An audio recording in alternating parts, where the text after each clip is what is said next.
in compound nucleus, nuclei,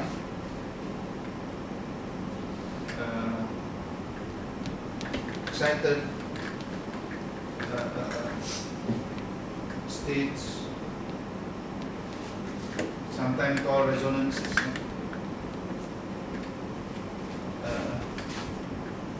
lives for relatively long time. Meaning larger than 10 to the 16, typically of the order of 10 minus 3 millisecond. Okay?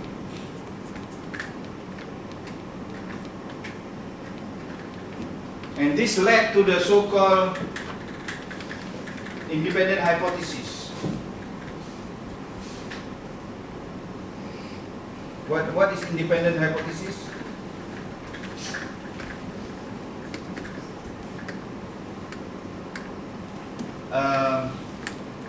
Because the nucleon or the excited state lives long enough, it loses its memory of how it was formed.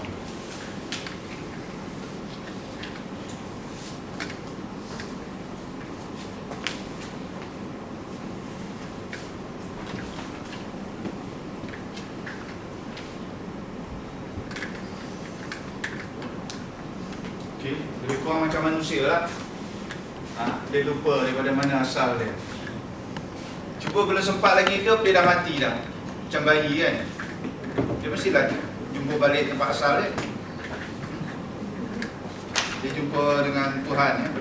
Berasal dari Tuhan, balik pada Tuhan. Kita ni kat dunia ni leka. Mana nak ingat? Bila dah nyawa-nyawa ikan baru dah ingat. Itulah dia. Sifat manusia ya. So, sifat manusia ni macam compound nucleus.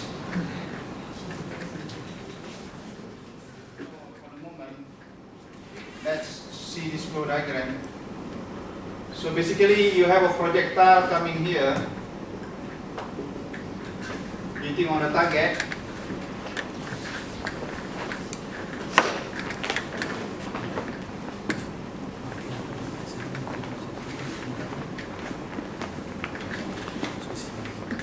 So let me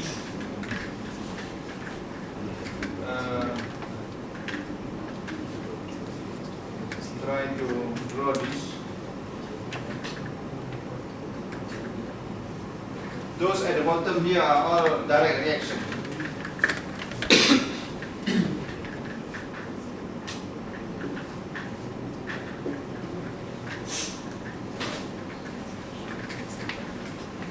Those in the middle here can be both elastic. So here you have elastic scattering.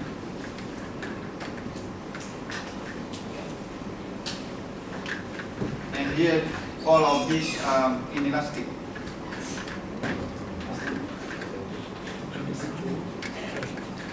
Elastic scattering. So basically they are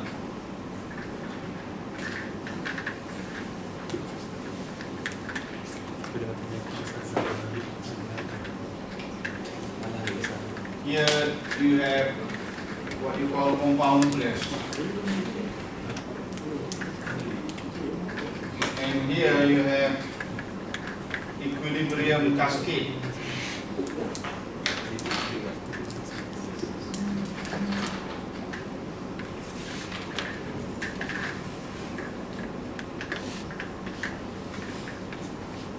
So this in most books, this equilibrium cascade is always not considered.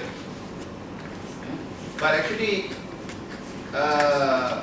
you know, to form this compound nucleus, you need some threshold energy. Later we'll discuss this threshold energy. Why? To form a resonance, you need a threshold energy. Mesti mencapai sesuatu tenaga untuk membentuk compound nucleus. Sebab apa? Sebab projektil dengan target membentuk resonans. So the energy must be enough to form this. But if the energy is not enough, sometimes berlaku apa yang dipanggil equilibrium cascade. Banyak buku tak bincang ni. So you have what you call pre-compound.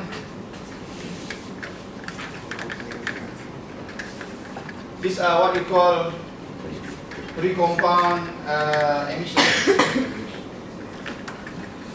Ini pun banyak buku tak bincang. But never mind. Kadang-kadang maknanya ini dilupakan. Terus compound nucleus. But this can happen.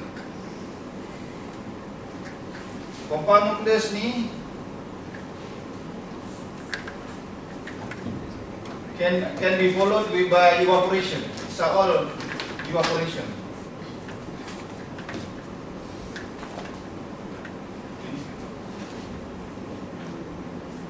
So here under inelastic scattering, you can have knockout, charge exchange, and so on. Semua ni. I mean, 3 ni cuma contoh, but it can be more. Compound nucleus, by the way, can also be elastic. It can has an elastic channel. Ini pandai kan?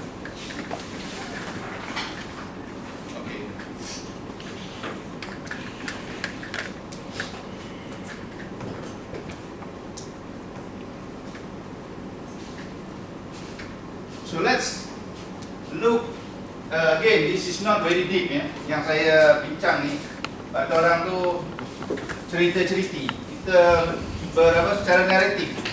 Belum ada equation lagi. Hanya secara skematik saja dulu.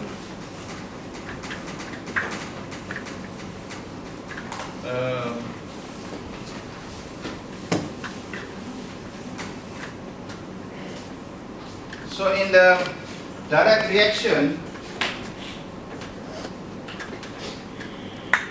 okay, maybe I should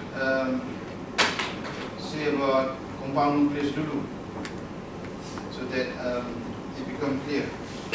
So because basically this compound nucleus and direct reaction are so-called two extreme lah ya. Sepatutnya yang atas ni ekstrim, tapi bila elastic scattering tak ada apa-apa tindak balas. So that's why dia solo je di sini. Dia menyerak aja. Macam orang lah, Assalamualaikum. Terus belok kiri. Yang sana, oh Assalamualaikum, belok kanan. Tak ada anu lah, tindak balas ni. Cuma elastic scattering lah tu. So so maybe kita hurai sikit tentang compound nucleus. So let's just say that compound nucleus mechanism.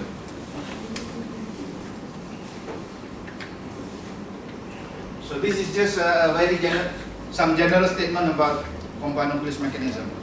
We are going to the equation. What happened here? You have a projectile acting with a target, and there is an intermediate state, C star. Star ini menunjukkan excited state, and then it decay into a B plus B star. Again, B star meaning they are excited.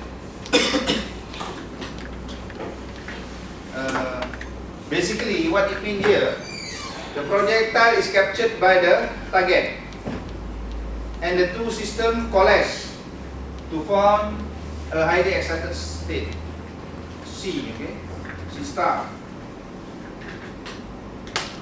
And then in a compound nucleus, the excitation are equally distributed, meaning once they coalesce, all the whole proton and nucleon are all excited equally.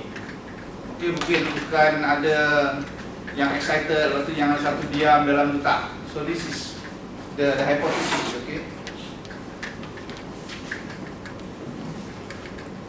And then because of probability, the nucleon or group of nucleon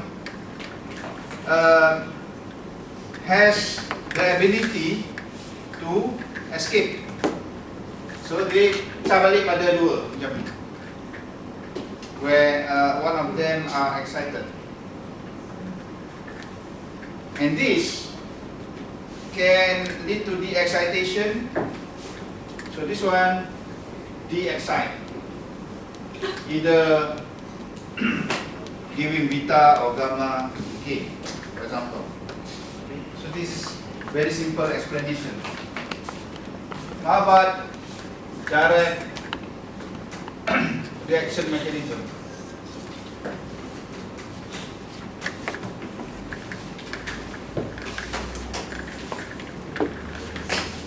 Here, the reaction proceeds directly from entrance channel to exit channel without formation of intermediate state. So this is called entrance channel, and this exit channel.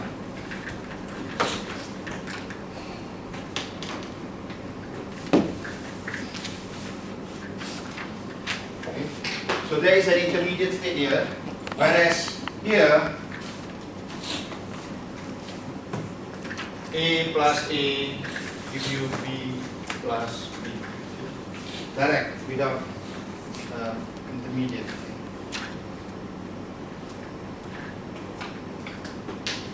If the internal state of the colliding system does not change, we have elastic scattering. Okay. But in most cases,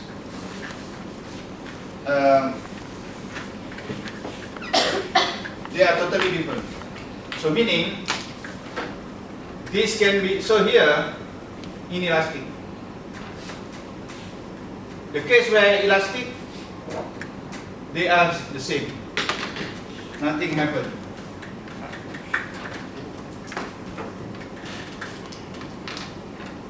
If we have one or more nucleon transferred, nah itu namanya lain-lain lah. Transfer reaction, knockout,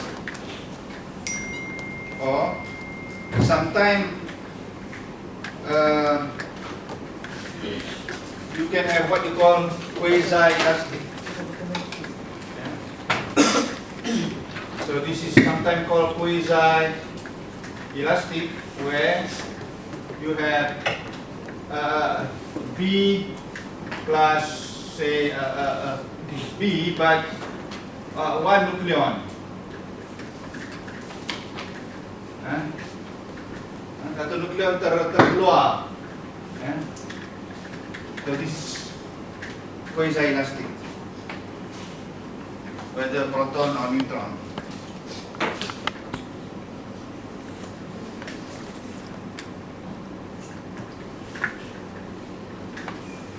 Okay.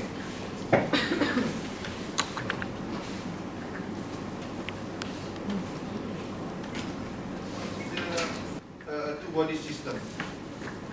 So now we go a little bit deeper. Okay. Forget about compound and direct, but now you know the difference. One has they call it. This is meaning this is very fast. Okay. The reaction very fast. That one, because of C, it might stay a bit long before it decays. And then there are also de-excitation after that. So this takes much long time. So consider two-body Schrodinger equation.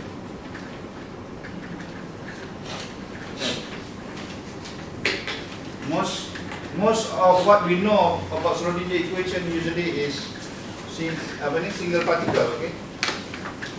Actually, you can make a multi-particle and so on these days. But the analysis for three-body is already very difficult. So two-body is the most what people can do. Three-body problem already difficult. So you have so let R be the relative position of particle 1 with respect to particle 2. Because it is two body, apa ni? Particle 1 and particle 2. And then you can have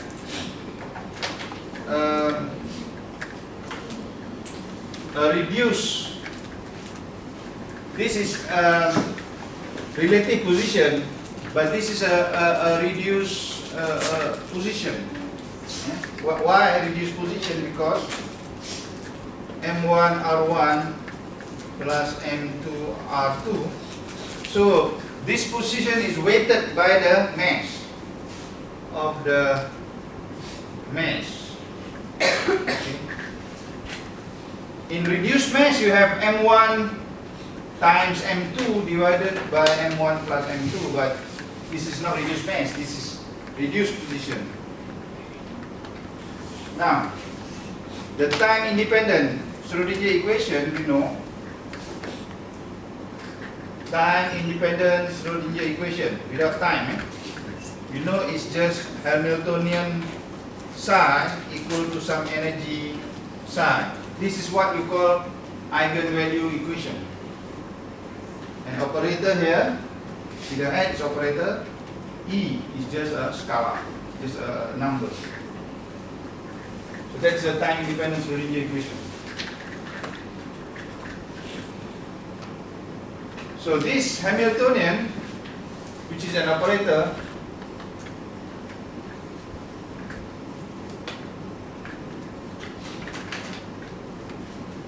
is of course H bar divided by 2m1,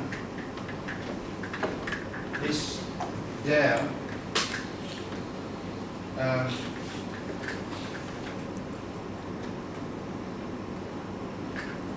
actually this del is gradient operator with respect to subscript R1, and then you have minus H bar square 2m2 del R2 plus VR. Okay. But then since we have a big R here, we can reduce this to simpler or concise by using big M del big R minus H bar square 2m del small r plus VR. So this is another way of writing this Hamiltonian operator, where, let us define, M is M1, M2 divided by M1 plus M2. So this is the reduced mass. And there is another big M here, which is actually just M1 plus M2.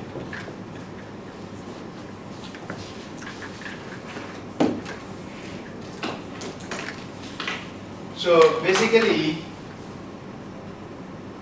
you plug this,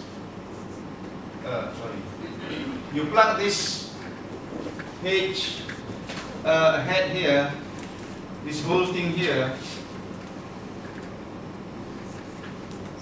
okay, into here.